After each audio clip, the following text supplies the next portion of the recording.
नमस्कार, हल्ला बोल टीवी देख रहे हैं आप। मैं हूं आपके साथ प्रियंका। देखिए, बिहार के सीएम नीतीश कुमार ने बिहार के साढ़े 13 करोड़ लोगों को बताया है कि आप एक क्यूआर कोड को स्कैन कीजिए और अपने गली, मोहल्ले, जिले में जो भी समस्या आपको लगती है उसे बताइए और यकीन मानिए कि सरकार उस पे एक्शन भी लेगी। इस दौरान नीतीश कुमार ने और क्या कुछ कहा है, इस विषय पे आपको और भी ज्यादा जानकारी देंगे हल्ला बोल टीवी के संपादक दीपक शर्मा। नीतीश कुमार सरकार की ये पहल अगर पसंद आई तो आप भी भेजेंगी अपने गली मोहल्ले की समस्याएं क्यूआर कोड स्कैन करके? तो देखिए, प्रियंका भेजेंगी। शायद आपको यह बात अजीब लगे, लेकिन नीतीश कुमार सरकार ने बड़ा कदम उठाया है। नीतीश कुमार सरकार ने एक क्यूआर कोड जारी करने जा रही है नीतीश कुमार की सरकार, और यह जो फैसला लिया है नीतीश कुमार की सरकार ने, इसके बड़े मकसद है। इस क्यूआर कोड को आप स्कैन कीजिए अपने मोबाइल से और लिखकर बताइए कि आप चाहे पूर्णिया में रहते हो, चाहे मुजफ्फरपुर में रहते हो, दरभंगा में रहते हो, गया में रहते हो, नवादा में रहते हो, जमुई में रहते हो या बिहार के किसी कोने में रहते हो, आप बताइए कि आप कैसा शहर अपना चाहते हैं, कैसा गांव चाहते हैं, कैसा प्रखंड चाहते हैं, और वो समस्याएं बताइए जो आपको रोजमर्रा की जिंदगी में आपके सामने आती हैं। और आप सरकार से, अगर आप मुख्यमंत्री से आपको मिलने का मौका मिलता तो आप फौरन कहते हैं कि सर ये समस्या दूर कराइए। इसका नाम नीतीश कुमार सरकार ने दिया है ईज ऑफ लिविंग। मतलब ईज ऑफ लिविंग मतलब जीवन जीने की सुगमता, जीवन जीने की आसानी। तो ईज ऑफ लिविंग, जीवन जीने में आसानी को लेकर नीतीश सरकार ने बड़ा फैसला लिया है। सरकार और जनता के बीच की दूरी अब कम हो जाएगी और लोग, बिहार के 13-14 करोड़ लोग सीधे अपनी बातें सरकार तक पहुंचा पाएंगे। और इसके लिए जनता से सुझाव मांगा गया है, राय मांगी गई है, और प्रशासनिक सुधार हो या आम जीवन के भरोसे या भागीदारी की भावना, जो भी आपको व्यक्त करना है आप इसके माध्यम से कर सकते हैं। बिल्कुल। राज्य के हर नागरिक के जीवन को सरल, सुरक्षित और सम्मानजनक बनाने के मकसद से सरकार ने 7 निश्चय पार्ट 3 के तहत निश्चय 7 सबका सम्मान जीवन आसान के तहत यह कार्यक्रम शुरू किया है। और इसमें सबसे बड़ी बात यह है कि ये जो इतने, मान लीजिए कि 1 करोड़ सुझाव आ गए या 50 लाख सुझाव, सारे लोग तो सुझाव नहीं भेजेंगे, उसमें कई लोग होंगे जो कि बुजुर्ग होंगे, कई बच्चे होंगे, तो मान लीजिए 50 लाख 1 करोड़ सुझाव आ गए, तो इन सुझावों से क्या किया जाएगा?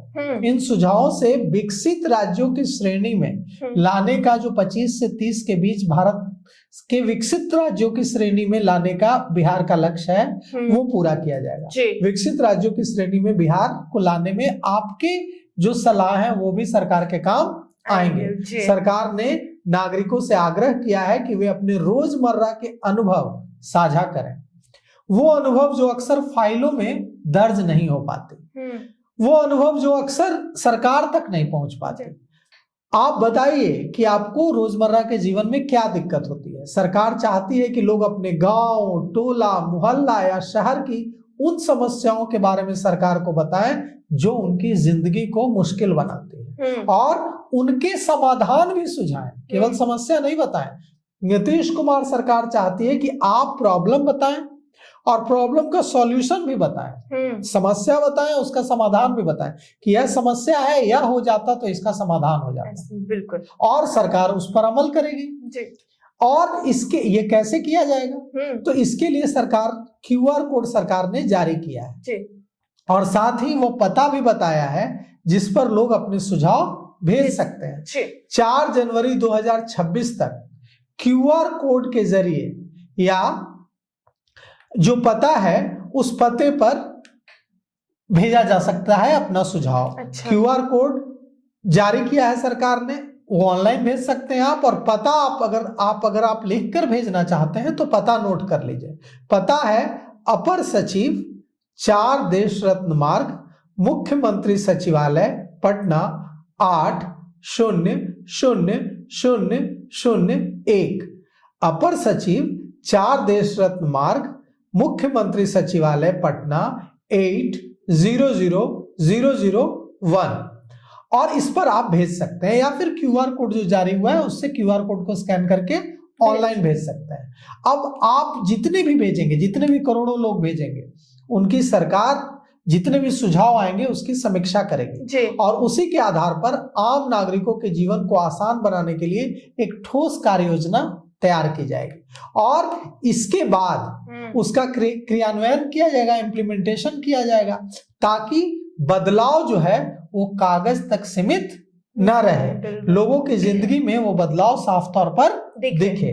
तो यह पहल बताती है कि बिहार में विकास सिर्फ फाइलों में अब नहीं होगा। लोगों से अगर सरकार पूछ रही है और अगर सचमुच सिर्फ पूछे और उन पर कोई ध्यान न दे, तब तो यह पूरी जो कवायद है बेईमानी है कि सरकार ने पूछा और जो पत्र आए वो बोरे में भरे हुए हैं, कोई देखने वाला नहीं। लेकिन अगर सचमुच सरकार को QR कोड के जरिए ऑनलाइन या ये जो पता जारी किया गया है, इस पते पर लोग भेजते हैं अपने सुझाव और सरकार उन सुझावों को अमल में लाती है, लोगों की जिंदगी को बेहतर बनाती है, लोगों की समस्याएं सुनती है, तो इससे अच्छी बात कुछ नहीं हो सकती है। इससे लोगों की जिंदगी बेहतर होगी, उनका सम्मान बढ़ेगा और उनको लगेगा कि ये सरकार मैं ही चला रहा हूँ। हाँ। क्योंकि लोकतंत्र में सरकार की शक्ति ही जनता के पास है। क्योंकि पूरे 13-14 करोड़ लोग जाकर विधानसभा में नहीं बैठ सकते, इसलिए हम लोग अपने प्रतिनिधि के रूप में विधायक को चुनते हैं। नहीं तो लोकतंत्र में सारी शक्ति जनता को दी गई है। अब सारे लोग तो जी कैसे चले जाएंगे, तो इसके लिए हम लोग अपना प्रतिनिधि चुनकर वहां भेजते हैं। तो इस माध्यम से सीधे सीधे यह जो है कि सरकार बनाने में आम लोगों, सरकार चलाने में, सरकार बनाने में अब तक आम लोगों की भागीदारी होती थी, अब चलाने में भी आम लोगों की भागीदारी होगी। नीतीश सरकार की यह पहल इसलिए ऐतिहासिक मानी जा रही है क्योंकि ऐसी पहल अब तक भारत में कहीं नहीं हुई थी। तो सरकार कह रही है कि समस्या आप बताइए, समाधान हम करेंगे। तो बताइए समस्या, और फिर हम सरकार से भी पूछेंगे कि जो बिहार के करोड़ों लोगों ने समस्या बताई उसका आपने समाधान क्या किया, क्या एक्शन लिया। और हम लोग भी सरकार पर यह दबाव बनाएंगे कि जिन लोगों ने अपनी समस्याएं बताई हैं उनकी समस्या पर एक्शन भी होना चाहिए। तो सुना आपने कि किस तरीके से नीतीश सरकार एक QR कोड जारी कर रही है और उस QR कोड में बिहार की जनता, बिहार के सारे 13 करोड़ लोग उस पे स्कैन करके अपनी समस्या बता सकते हैं, डायरेक्ट नीतीश कुमार को अपनी समस्या बता सकते हैं। और इतना ही नहीं, सरकार उनकी समस्या का समाधान भी करेगी, उस पे एक्शन भी लेगी। हालांकि इन सब को लेकर आपकी क्या राय हमें कमेंट बॉक्स में बताएं। फिलहाल इस पेशकश में इतना ही। आगे की खबर देखने के लिए बने रहे हल्ला बोल टीवी के साथ। धन्यवाद।